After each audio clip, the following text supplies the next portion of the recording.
You are Locked On Broncos POSTCAST, powered by Mile High Sports, part of Locked On Sports Denver, on the Locked On Podcast Network. Your team every day. Ooh, Broncos country. That is one way to lose a football game. It looks like the Bo Nix interception wasn't going to hurt him. It looked like for a minute there, the Wil Lutz missed field goal wasn't going to hurt him. But a leverage penalty on what should have been the potential game-winning field goal attempt for the Indianapolis Colts gets called. Aniello Piro moves the ball up 15 yards after the missed kick initially, and the Indianapolis Colts, with a second chance, a second opportunity to right their wrongs after the missed field goal attempt, drive that ball square through the uprights and steal, absolutely positively steal, a win from the Denver Broncos, who are now 1-1 on the season. Your final score here this evening, 29-28. That's as brutal of a way to lose a football game as I've seen in a long time, folks. And it was a wacky day in the NFL today. I mean, it looked like Russell Wilson was almost going to lead a comeback for the Giants, right? Steelers were bad. Well, just weird games across the board for the NFL today. But for the most part, it looked like the Broncos were in the driver's seat. This was a good football game for the most part from the Broncos up until the end, right? The Colts, at least in my opinion, I got to give credit where credit is due. The Colts, I think, are a better football team than I personally thought they would. I mean, they showed up and showed out, in particular, Jonathan Taylor against this Denver Broncos defense. But all that being said, the Broncos were in the driver's seat to win this game.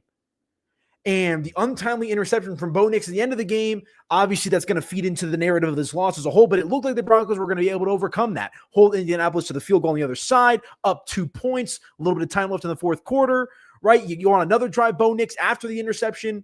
Wil Lutz misses the field goal. That's devastating, but this is supposed to be one of, if not the best defenses in the NFL. So you feel pretty good about the Broncos defense and their ability to at least make it a long field goal attempt if they were to get one off, of course, for the Indianapolis Colts. And to their credit, the Broncos defense actually did a decent job. I believe it was initially a 60-yard field goal attempt for the Indianapolis Colts to end this game. And that obviously was no good, but that leveraging penalty that got called on Aniello just, you can't do that. You can't expect a professional kicker, when you're getting an additional 15 yards as well, to miss the kick 2 times in a row, right? You miss the 60-yarder, okay, it is what it is. Or you make the 60-yarder even, it is what it is, right? You tip your cap. But to have that boneheaded of a penalty, and I get that maybe it's a little controversial, but the rules are the rules, folks, is just one heck of a way to lose a football game, man. So this is a game that's going to come back to bite the Broncos in the rear end, most likely. I mean, you hope that's not the case. We'd love to see the Broncos go out there and win every single game from here on out. But, the Colts, obviously they're going to try to contend for a division title out there in the AFC South. But, if the Broncos are going to potentially be a wild card team, if the Colts are potentially going to be a wild card team, this is a loss that might come back to haunt the Denver Broncos a little bit. Now, it is still very early in the season. But wow, what a deflating way to lose a football game. I see the comment section is getting lit up here. Hope everyone is hanging in there. I'm Aniello Piro. I just kind of got right into it. I'm your host at Media by AP. You can follow me on social media as well. Don't worry, Cody and Sarah have not gone anywhere. This is your Locked On Broncos POSTCAST, which is a special post-game show after each and every Denver Broncos game this season, in addition to the Locked On Broncos podcast, which of course is hosted by our guys, Cody and Sarah. All right, this is a safe space, folks. Let's try to keep it PG. Let's not go at each other in the comments and whatnot, but this could be a vent sesh show as well. Go ahead and drop your thoughts. Let the emotion out in a respectful manner, of course, in the comment section. Want to give you guys an opportunity to do that here on tonight's Locked On Broncos postcast. But what hurts you the most? Is it the leveraging penalty on Aniello there at the end? Is it the Wil Lutz doink missed field goal that could have put the Broncos up again, or they were already up but put them up more? Is it the Bo Nix interception, which unfortunately kind of felt like the beginning of the end for the Denver Broncos? I mean, Bo was playing pretty darn good football today for the most part, and it's a shame that his one mistake really comes back to bite the Broncos in the rear end. I mean, Bo Nix today was dynamite in the first half, 3 touchdowns. He finishes the game 22 for 30, 206 passing yards, an average of 6.9 yards per attempt, 3 touchdowns, an interception, and a quarterback rating of 112 or 111.2. So, Bo, if we can take a step back from the emotion of this loss, looked a lot better this week, than he did against the Tennessee Titans last week. So that's obviously something to be encouraged about with the Denver Broncos moving forward. But it's still a loss, and it's one that's just gonna sting, man. There's also that J.K. Dobbins delay of game penalty that was called after he broke away for a big first down run. And this was just a sloppy game from the Denver Broncos. And let me know in the comments as well, who do you put this loss on the most? Maybe not one player in particular, but are you fed up with the offense in today's performance, or are you more so fed up with the defense? Because I thought Daniel Jones looked exceptional today, folks. I mean, I did not have it on my bingo card. I like Denver to win this game. I thought it was interesting that the Broncos were favorites coming into this one, but we saw that line come closer down to pick 'em, which is where I thought it should be personally. But I didn't think Daniel Jones was going to have as good of a game as he did today, especially against this Broncos defense. And we'll talk about Pat Surtain and the defense, Riley Moss as a whole a bit later on in the program. But look, Daniel Jones had himself a game today, folks. And maybe that's a little bit of a gut check moment for this Broncos defense. Look, I'm high on this Broncos defense. I'm sure you, the listener, is also pumped up and high on this Broncos defense. But today was a little bit of a comeback down to earth type of game for that defensive unit. Danny Dimes, that's who he was today. 23 for 34, 316 passing yards. Think about that. Daniel Jones threw for over 100 yards more passing than Bo Nix did in this game. 23 for 34, 316, a touchdown, no interceptions, and a quarterback rating of 107. On top of that, Jonathan Taylor, making up for him dropping the football in last year's matchup between the Colts and the Broncos there at the goal line. He had himself a game. A workhorse today was JT, 25 carries for 165 yards, did not find the end zone, but made a major impact throughout the course of this game today for the Denver Broncos. More than doubled up the Broncos' leading rusher did Jonathan Taylor with those 25 carries for 165. So, despite the interception from Bo, despite everything we saw kind of go wrong for the Broncos there late, they put themselves in a position to win the game. They were going to force the Colts to take a 60-yard field goal attempt to win this game. It was initially not even close, and that leveraging penalty really haunts the Denver Broncos in this game. But make no mistake, it wasn't like, the Colts were just flying up and down the field. The Broncos made their mistakes. That Bo Nix interception, and of course, the one to me that I think the leveraging penalty to me is obviously going to stand out the most, right? Just naturally. The Bo Nix interception, not a great pass. You can live with that to a certain extent. But Wil Lutz missing that field goal changes the entire dynamic of that football game, folks. 100%. I mean, the Colts, you got to think about the mental aspect of it as well. They would have to score a touchdown instead of kick a field goal. Everything changes for Daniel Jones, really put him in the pressure cooker and whatnot. And for Wil Lutz to miss that field goal, man, is just one heck of a way to lose a football game. So, all right, let me, again, there was more reasons to that, but that's one of many reasons, tough pills to swallow for the Denver Broncos today. But it is early. Hopefully some lessons learned in this loss. And we'll see if they can move forward here as well. Oh, hold on 1 second. Why did that not upload? Let me make sure this is good here, folks. Sorry about that. We're going to hit a quick commercial break here in just a moment. If my computer would like to stop giving me the spinning circle of death here. There we go. All right. So, yeah, it is a brutal loss for the Denver Broncos today. Your final score, 29-28. I see you guys lighting up the comment section. Feel free to keep those comments going here as well. So we got one here from David. Haters, please leave. It was just one game. Yes, things could have been better. Officiating and play calling was iffy. 100%, David. I think you're on the right page with that, but still is a tough way to lose a football game nonetheless. All right, let's hit a quick break. When we come back, we'll continue along with the conversation. Some positives to take away from this game here today, although I know the overall tone around the Denver Broncos right now is rather negative considering the tough loss this afternoon to the Indianapolis Colts. All right, we'll hit a quick break, come back, and continue along with the conversation. I'm Aniello Piro. This is your Locked On Broncos postcast. Back in just a moment, folks. All right, you guys, let me tell you about our friends over at PrizePicks, because this episode is brought to you by our friends over at PrizePicks, the daily fantasy app where making the right call can actually pay off. You and I make decisions every day, but on PrizePicks, being right means cashing in. With football back, PrizePicks is the simplest and fastest way to get in on the action. Just pick more or less on 2 to 6 player projections, and you can turn your takes into real prizes all in less than 60 seconds. If you're on J.K. Dobbins today, congratulations. Be sure to download the PrizePicks app today and use code LOCKEDONNFL to get $50 in lineups after you play your first $5 lineup. That's code LOCKEDONNFL for $50 in lineups after you play your first $5 play. PrizePicks, it's good to be right. And let me also tell you about our friends over at BetterHelp, guys, because this show is sponsored by our friends over at BetterHelp. We all turn to some funny places for advice, your barista, your barber, maybe even a random stranger in the bathroom. But not everyone is the right one when it comes to real support. That's why BetterHelp is here. With over 30,000 licensed therapists and more than 10 years of experience, BetterHelp helps you find your right match, someone clinically trained and credentialed to guide you through life's challenges. As the largest online therapy provider in the world, BetterHelp can provide access to mental health professionals with a diverse variety of expertise. Find the one with BetterHelp. Our listeners get 10% off their first month at betterhelp.com/lockedon. That's BetterHelp, HELP.com/lockedon.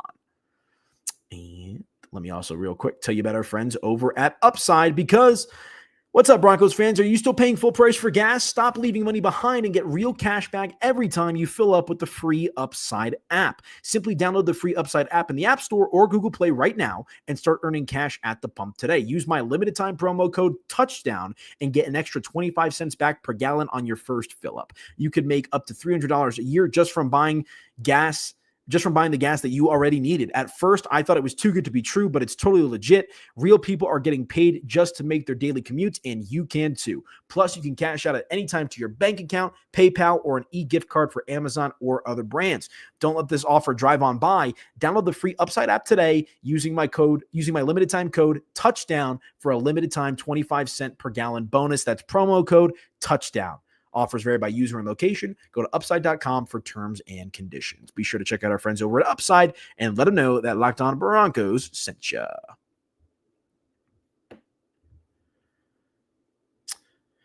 All right, welcome on back into your Locked On Broncos postcast. I am your host, Aniello Piro. You guys can follow me on social media at Media by AP. Don't worry, Cody and Sarah have not gone anywhere. This is just your Locked On Broncos postcast, which is a post-game reaction show in addition to the standard Locked On Broncos podcast hosted by our friends Cody and Sarah. Reacting to a tough pill to swallow today for Broncos country. Should be 2-0, but you are 1-1 at the end of the day following a 29-28 grueling loss to the Indianapolis Colts, who now find themselves at 2-0 following their week 1 bludgeoning of Miami. And let's get into some before I get into some big picture themes, when it comes to the defense, a little banged up today. Obviously, Zach Allen hurt on, what was that, like the first play of the game? I know it was the first drive of the game for the Colts on offense. So that's obviously something to monitor. He came back and did play in the game. So hopefully nothing too crazy with Zach Allen. But then the big one that I think had all of Broncos country kind of holding their breath was you saw Patrick Surtain at one point go down in this game. You know, it appeared to be some foot or ankle type of injury, but he did return to the game as well. So that's obviously a good thing. But you saw Pat Surtain, and you can't say this many times, you saw Pat Surtain getting picked on today by Daniel Jones. I mean, there was a couple of big plays that the Colts were able to make in the passing game that, you know, were intended for guys that Patrick Surtain was defending and whatnot. You know, you saw Riley Moss, you know, who, you know, was kind of 50-50 today, got and also got his a little bit in this one. But this Denver Broncos secondary, you know, not exactly pristine as we're accustomed to today against, and it's one thing to have, you know, Joe Burrow or Pat Mahomes or Justin Herbert kind of torch your defense. It's another thing for Daniel Jones to come out today and play as well as he did. Again, 23 for 34, 316 yards and a touchdown. So I know everybody wants to look to the Wil Lutz missed field goal, the Bo Nix interception, and obviously the leveraging call on what should have been the game-winning field goal miss for the Denver Broncos as to why they lost this game. But the Colts, to their credit, put up a fight and never rolled over in this matchup. I mean, they were able to, you know, get what they needed and get some momentum going on offense, which I think is something that you kind of look at Vance Joseph and question here a little bit, because I expected the Broncos defense to come out here and dominate this game. I really did, and I'm sure I'm not the only one. You know, they did good last week against Cam Ward, right? Number 1 overall pick, first start in the NFL. Kind of expected that. But I also, more often than not, expect the Broncos defense to be the better unit than their offense on a game-in and game-out basis. I don't think it's a bad thing if the offense outplays the defense. But today, the defense just was not good enough across the board, man. Just not good enough. And hopefully this is the only time we've got to talk about a loss like this where the defense was the problem, because I forecast and I expect there to be some hiccups along the road with this offense. I was encouraged with how much better the offense looked today compared to week 1 against Tennessee. But it's like now you're kind of flip-flopping back and forth. I see we got a comment here. Defense this week, offense last week. 100%. 100%. And again, you want to lump in the Wil Lutz missed field goal and the Bo Nix interception. Obviously, the Bo Nix interception has to do with the offense. But you want to lump in that Wil Lutz missed field goal with offense/special teams, go ahead. But point being, Danny Dimes played great. Daniel Jones didn't turn the ball over. And Jonathan Taylor ran wild today. Those are 3 things. If the Broncos were going to win this game, you'd likely have a Daniel Jones turnover, you likely have Daniel Jones sloppy at quarterback, and you're likely able to confine Jonathan Taylor. You need 2 of those 3 things to likely go right to get the win. Now, the Broncos almost got the win in spite of going 0 for 3 in those categories.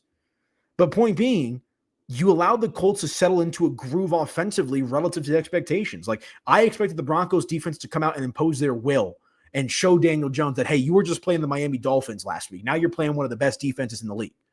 And it was anything but that today. Daniel Jones looked comfortable.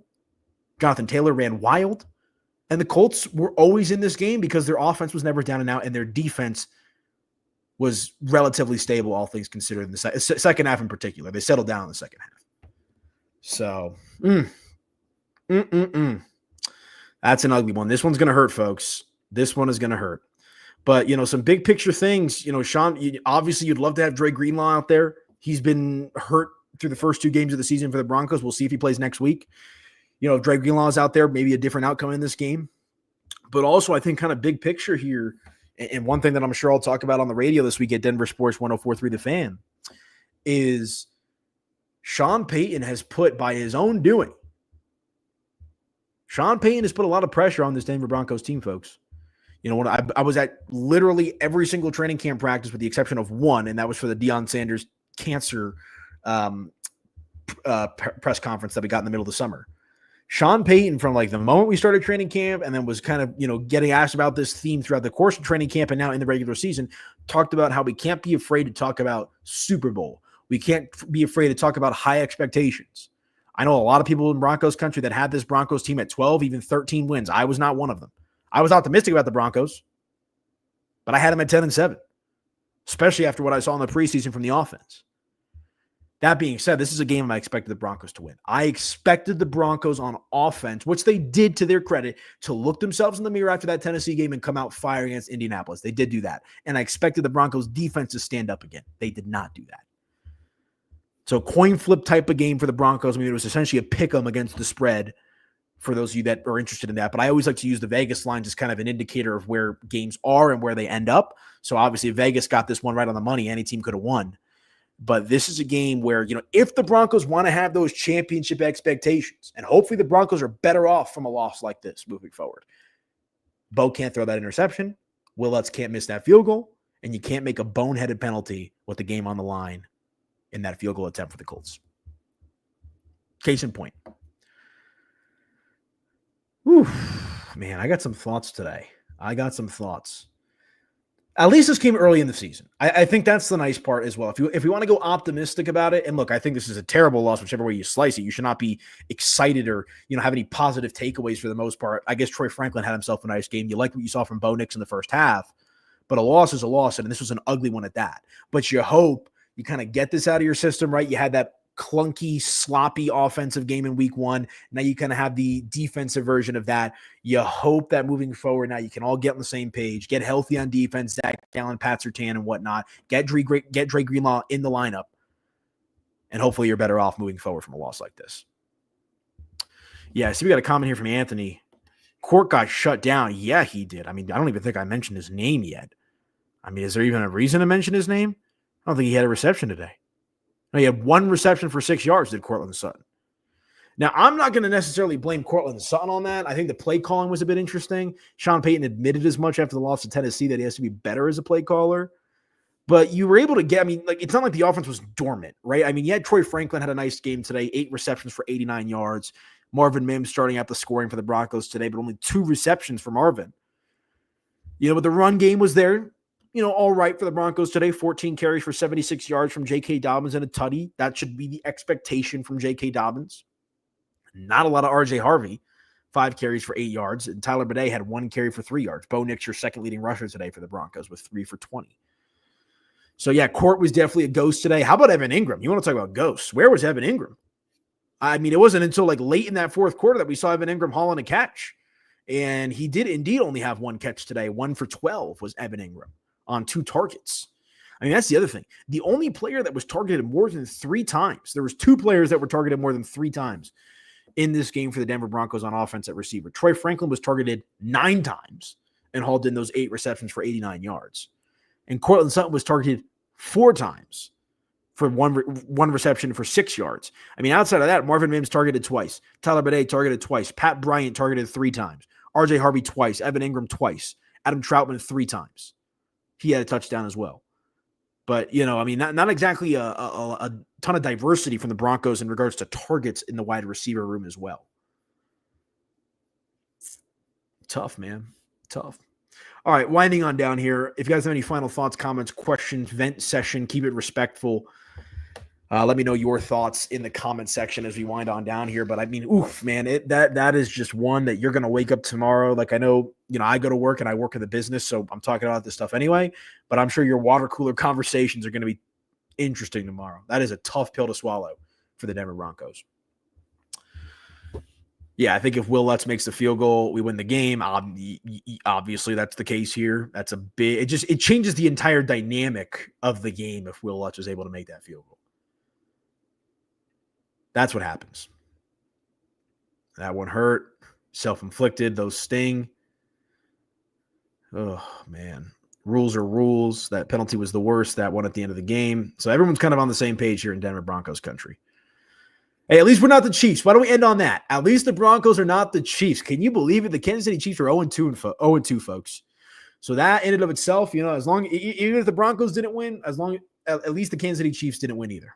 So, yeah. All right, tough one. Fun show nonetheless. Appreciate y'all rocking with me. Again, you can follow me on social media at Media by AP. Cody and Sarah got you covered with additional content from this game on the Locked On Broncos podcast. Really, really appreciate you guys tapping in with me. I thought Bo Nix looked better today. Thought the offense looked better as a whole. Hopefully the defense gets healthy and plays better moving forward. And one other closing thought. Joe Burrow today leaves the game with a toe injury. And it seems like his status for the Monday Night Football game, the 29th of September, is now in question. So the Broncos go at the Chargers next week. It's a 2:05 kickoff local time here in Colorado. And they have Monday Night Football in week 4 against the Cincinnati Bengals. And again, Joe Burrow banged up in that game, so there's a chance that he might not play. But the next 3 games for the Broncos are going to be interesting, folks. At the Chargers, home versus the Bengals, at the Eagles. 3 really tough games for the Denver Broncos coming up, which I think makes this loss hurt just a little bit more. Just a little bit more. But it is what it is. You are what your record says you are. And for the Denver Broncos, that is a record of 1-1.